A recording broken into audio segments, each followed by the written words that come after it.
Hello, my name is Steve D'Agostino, and my co-host Ann Fernald and I welcome you to the Twice Over podcast, because to teach is to learn twice over. In this episode, Swimming in a Jar of Mayonnaise, we are joined by Clint Ramos, Assistant Professor of Design and Head of Design and Production at Fordham University, and the recipient of the 2020 USA Fellowship for Theater, who shares his thoughts about how thinking creatively can help us reconceptualize teaching and learning at a distance.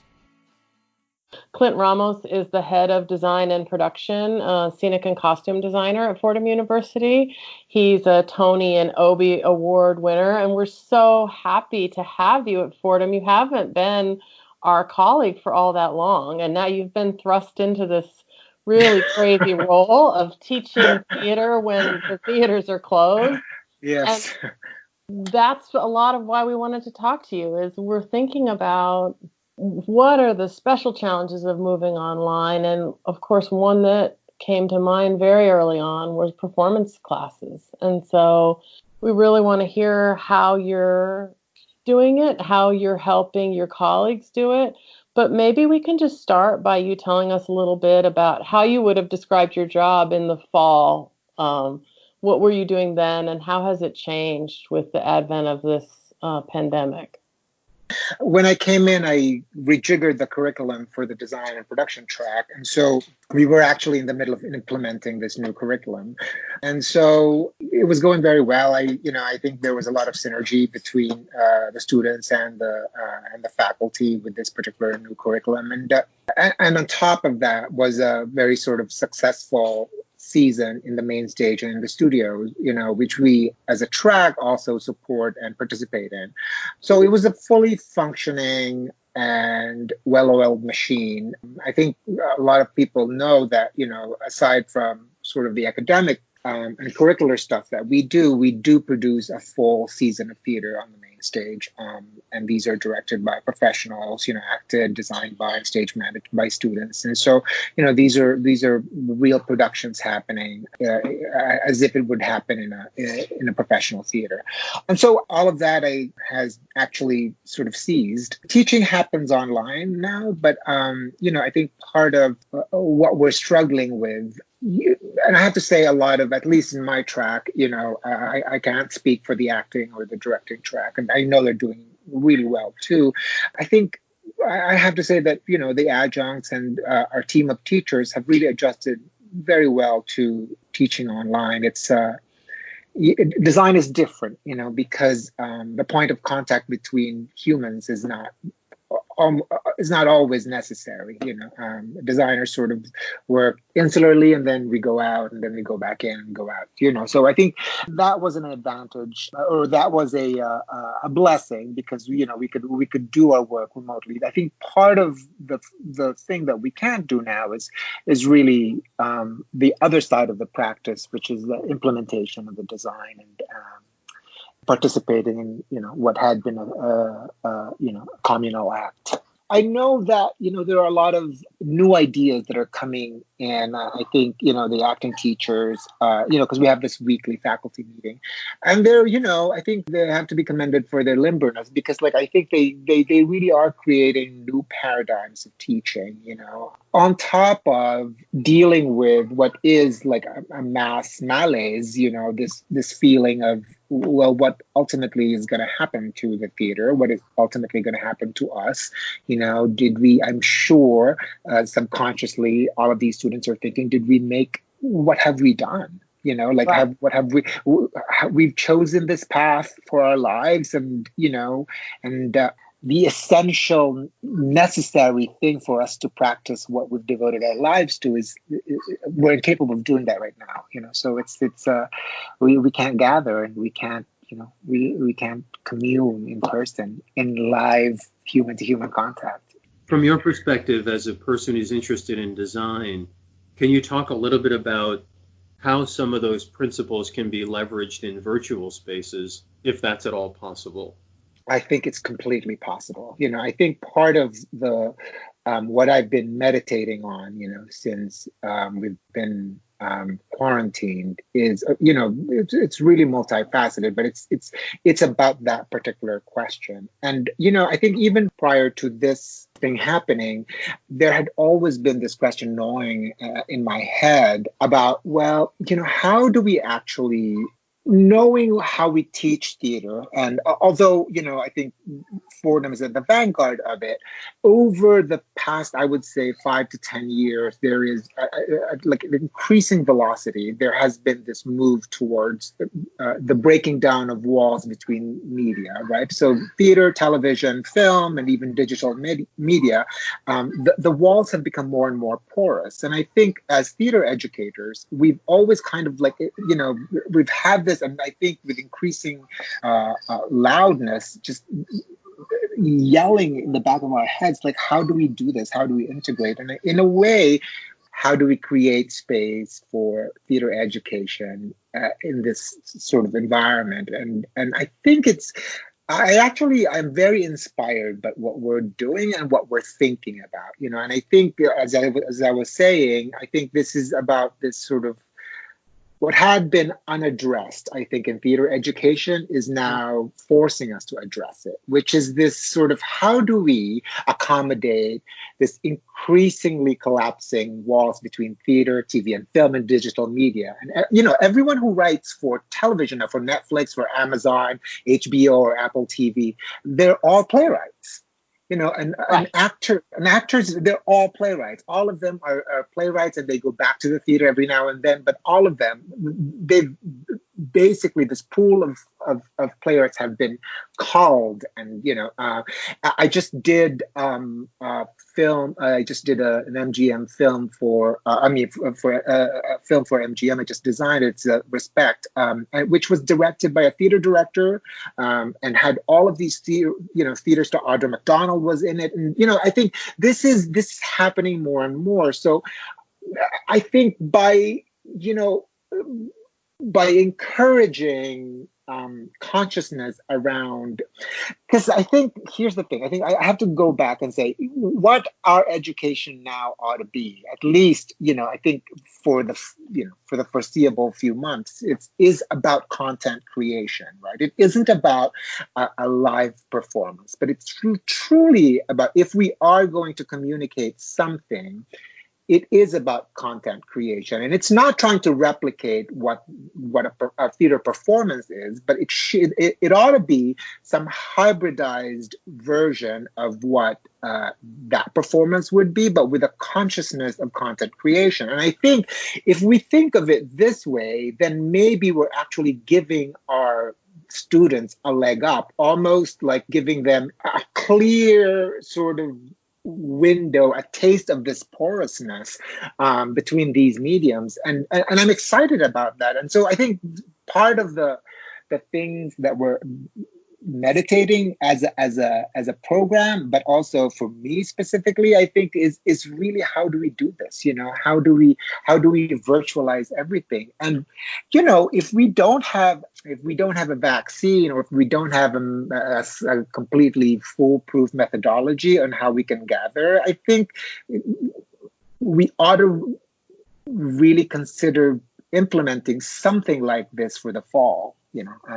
And that's sort of where my head is, and I've kind of like really laid out a sort of very ambitious kind of plan that my colleagues and I are reviewing and talking about. And hopefully, if the university does decide that we are going to go virtual in the fall, then, we can implement it with haste. Can you say some of the things that you are doing in your classes, or some of the things that you're hearing from your colleagues that they're doing in terms of teaching performance classes that strike you as, oh yeah, that's totally the right way to do that exercise we'd normally do in person, or to talk about that thing we'd normally do in person, and this is an innovative solution for doing it when we're not able to be in the same room together? For the design classes, because we've just been scrambling, I think part of the mandate, or the initial mandate that I had for my adjunct teachers who teach under my track, was really like, let's lead with empathy, right? We are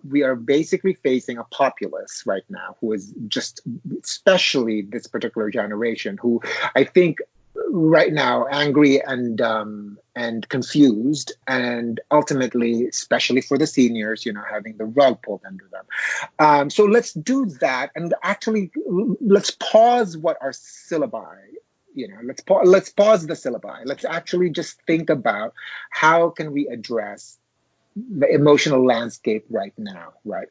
And in doing so, if we address that emotional landscape, how can we actually also harness that emotional landscape so we can insert pedagogic stuff in it? Right? So, for instance, I think one of the great things, we have a class called History of Theater Design, right? And it's basically a survey of design movements, theatrical design movements through history and across the globe. And it's closely tied into history of architecture and history of mode of dress, right? So it's sort of, it ties it all together, and and we have a very exciting syllabus for it. But of course, all of that got cut short. And I think what we're doing right now is actually retooling that, so we touch points in world history that were affected by plagues, and how the semiotics that come out of plagues that affect art, right? And I think, for instance, a lot of the masks that come out of the commedia mask, for instance, the Il Dottore, comes directly from that plague mask. All of this is sort of adding some synergy between, yes, this is what we're dealing with right now, but look at what we can actually learn from it. Also, what we've been doing is taking advantage of the time and that we have at hand, and encouraging our students to actually do all of these virtual tours of all of these museums that, frankly, during the regular school year, we wouldn't have any time to do. So they can go do a 360 of the Baghdad Museum. It's a fantastic tool that has always been there, but we've never really taken advantage of it. The general thing on how we're teaching the design classes, right? Like we have a scenic design class we're offering it this semester under Mark Wendland, and it's although it is a small class, it's about 6 students. He's chosen to actually forego what we call crit, which is basically, in a normal classroom setting, all the students would put up their work and we go around 3 hours, talking about each other's work, critiquing it. And what he's done is he's put that on hold and actually just deals with the students on a 1-by-1 tutorial basis, And so there is more of an interpersonal thing. And so within that, there is, psychological, emotional checkup, and then referencing that to the work. There's no longer a mandate for creating things 3D. We're encouraging the students to actually draw it and make sure that it's 2D. And if they do want it, if it's within their bandwidth, we're encouraging them to design the thing for this virtual world, for a virtual performance, So, and I think that sort of ties in how we can actually sort of make this whole virtual learning more sophisticated for theater design students and for theater students in general, So I think that's sort of like where we are. It's important to know that, at least for the theater student, right? And I think just for Fordham, this cura personalis is so, couldn't be more appropriate right now, because we really need to take care of the whole human being. We believe that a great theater artist or a great theater practitioner, whether or not they define themselves as artists, need to be complete human beings first. So, that is sort of the mandate. I know that my colleagues who do performance have also done similar things. They've actually really condensed their syllabi and tackle what's on the surface is less, right? But you're actually doing so much more because you're considering the zeitgeist that their students are in right now. For a lot of them, especially for theater students, they join the theater not only for the practice itself, but actually, I think, and I can speak from my own experience, I pursued a theatrical education because I needed a community. Most theater students growing up always feel like they've been outsiders and they've been left out, And so for our students, we have to consider that going back home feels like a reversal of what they've been working towards, and I'm not talking about some sort of like independence or freedom, but the claiming of a community, the seeking of their tribe, going back to their families feels bittersweet because yes, there is safety in family, but you're literally being torn apart from your community. I mean, we have these studio shows that students practice. We have 16 studio shows completely directed by, produced by, designed by students, and we support them, but we support them by backing off. We give them the resources to do this, the space to do this, and the time to do it. So there is a full practice that these students are doing on top of their academic stuff, and that's been taken away from them. So we have to consider what the psychological imprint of that is before we can even talk about assignments. Right. That's so important what you say about community, and we've been talking about community in various ways with various faculty and staff in different areas of the university, and it's particularly poignant what you describe about the theater community. Are you hearing about things that students are doing on their own, or are you trying to facilitate? Because so much of what you're describing is not during classroom hours. So are there things that your colleagues are doing or that you are doing to kind of create virtual spaces for people to continue to gather, or is that something you're thinking about? There are a couple of things that we as a program feel are important.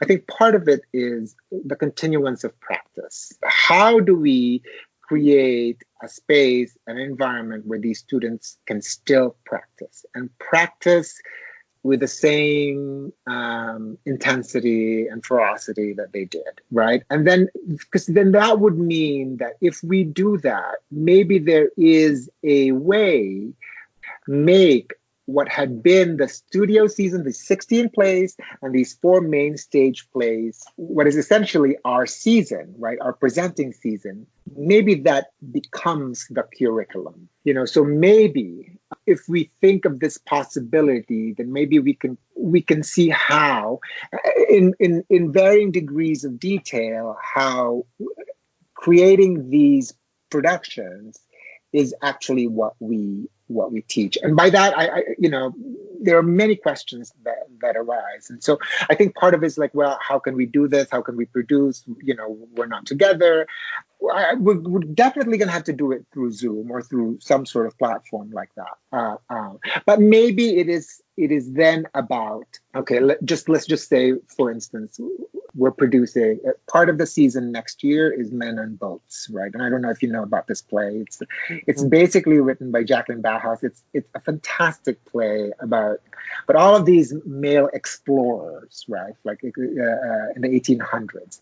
But the playwright purposely makes sure that it stipulates that it ought to be performed by women and non-gender binary performers, right? And so, and it's about conquest, it's about man's desire to do all of it. If we look at that as sort of like the anchor, right? So then there are things that if we produce that, normally what we would do is we would ask the director to think of her concept for the theater. She would do auditions, she would do rehearsals. The designers come in, they talk with the director. A dramaturg comes in and they talk with the director, and they do, we build the set, we build the costumes, we hang the lights, we do all the sound, and then they're on stage. We do a week of technical rehearsals, and then we serve it to the audience, right? So that's all analog. All of that is analog. So then the question becomes, how do we do this virtually? Just the production itself, right? So I think then how can we as a department support virtual rehearsals, right, through Zoom? Can we talk to the director and ask her to reimagine the presentation as a virtual experience, right? We define it for that. Not approximate what we would have done before analogically, that's a word, but actually rethink of it as a Zoom performance, right? And that is sort of the mandate for every single person. But on top of that, make every piece of that moving machine be attached to the curriculum, at least for the fall. Let's let go of all the curriculum that we've had. So for instance, I think part of what what I'm thinking of doing is like, if we can open up the process, because usually creating theater is so insular, right? What the audience sees is ultimately what we've worked on in rooms that are private, and then ultimately we serve it up, right? And so maybe in this sort of new paradigm, we open up these rooms, and those become almost witness rooms or watching rooms, akin to sort of surgical theaters, right? And so we're actually inviting the students to watch the creation of the thing.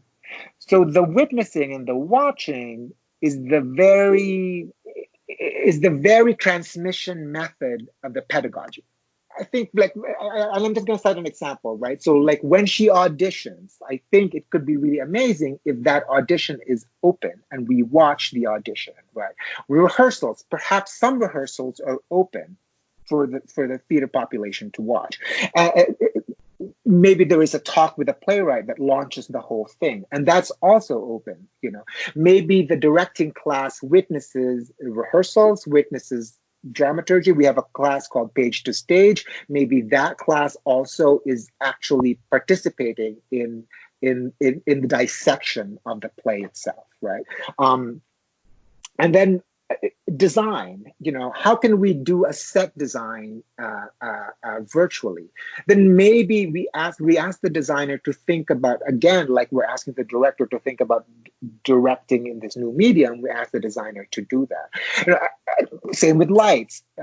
With costumes, perhaps there is a way to design the costume so that the designer can actually call through the actor's wardrobe at home, pick pieces, approximate a costume so that they can wear that in the performance. Or there is a way that we can do a community build where one piece of clothing actually is being built and there are a couple of stops in building them that ultimately then lands in the performer's house.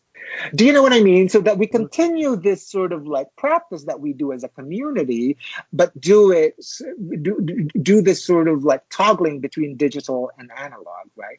A hat that person was wearing at that final performance actually went through 4 sets of hands, right? Like it travels. And so I think that there's so many things that we can think about. But ultimately, I think what we want to do is do like one webinar where the designers and the director talk about the design process, contextualizes what the performance is, and then a second night would be the performance itself. And I think what's funny about the Zoom sort of form is that it actually redefines how we think of theater. Right. So let's just say there's like 16 actors, right? So there would be 16 squares on the screen.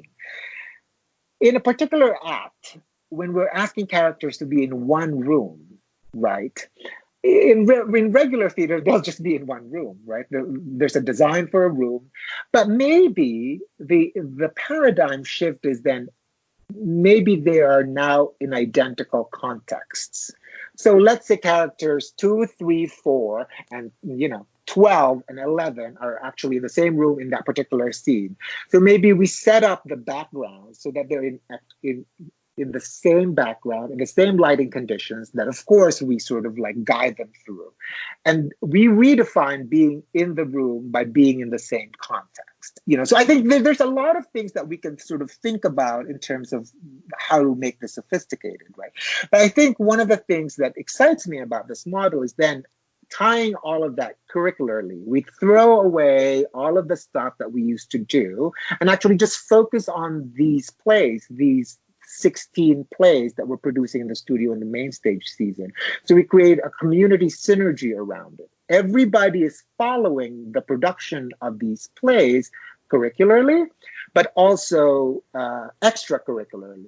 It's as if they're all members of a non-scripted series that they're following, right? And I think there's so many sort of offshoots, like the students on their off time could create content in their own Instagram or TikTok for this, or like that's aligned to what these plays are. But I think what was a curse, because we couldn't practice like together, could actually be a blessing, because then we give our students some sort of foot into this sort of multimedia experience. I mean, ultimately, I think that's where the theater needs to go. It needs to acknowledge the existence of social media. It needs to acknowledge the existence of film and theater, and not be so insular. And I think, we suffer. I think theatrical performances and artists, aside from, of course, the monetary thing, we suffer from this stigma of being elitist. And I think the problem is that we've actually never really considered what being a populist form is now. And I think that has to do with acknowledging other media. Are there insights that you might share from your background for the typical instructor that they can leverage to try to animate these Zoom spaces in ways that are just not informational? Can I say that I think it's also time, right? I think it is about time. I think in acknowledging this new media, we have to rejigger what we think class lengths are. And I tell you this because we've taken for granted what the normal attention span is, even for non-students, if they're in front of a screen.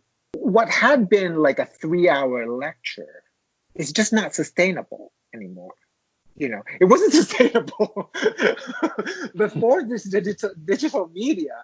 So I'm not saying get rid of the content of that lecture, but think of ways to break it up, think of ways to condense it, and maybe we do less. It's really, I think that's one of the things that I think is important. The other thing that's really a couple of my design teachers have been doing is they've been creating podcasts. So this is fascinating. And I love that they just did this. So I have 2 teachers. Nina Vartanian teaches Introduction to Fashion Design, which is in our program. And Ao Lee teaches Drafting for the Theater. And they together teach History of Theater Design. And what they've been doing is that they've been actually talking to each other on these podcasts about these topics, right? What they find fascinating, for instance, pre-Columbian theater, and what are the design markers of that theater, and how is theater defined in that particular society, in that particular time. They discuss it for about 45 minutes in a podcast form. And it is so consumable, and the students love it. They love it because they can do that while they're dealing with stuff at home. I think we have to be cognizant of how people listen and view things in their own home, doing their own domestic stuff. I think we need to really, if we're baking and listening to an audiobook, how do we replicate that in a pedagogical sense? How do we do that? Because that to me is the secret of transmitting information and content virtually. It's not to make this form fit into what we've been doing before, but acknowledge this form as a new thing, and actually we need to fit into it. We need to create content that's consumable. We need to create content that is dynamic, and it's really about that. It's about creating content.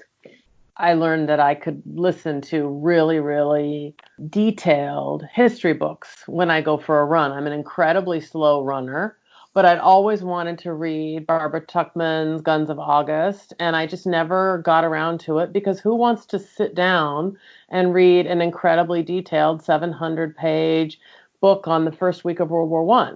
But it accompanied me for about 3 months on a whole series of runs, and it's in my head. And there's stuff now I know about the First World War that I wouldn't have known. But if it hadn't been an audiobook, I would never have gotten that information into my brain. Yeah, like even the idea of papers, right? Why does it need to be written down, right? Why can't we actually ask the students to record themselves with these thoughts? Why can't we do a recorded presentation?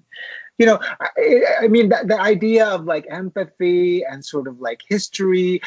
Like you, I was exercising, and I had never had the time to listen to Rebecca Solnit. I don't know. She's wonderful. She's fantastic, right? And so, and I've always wanted to read her books, but of course, whatever.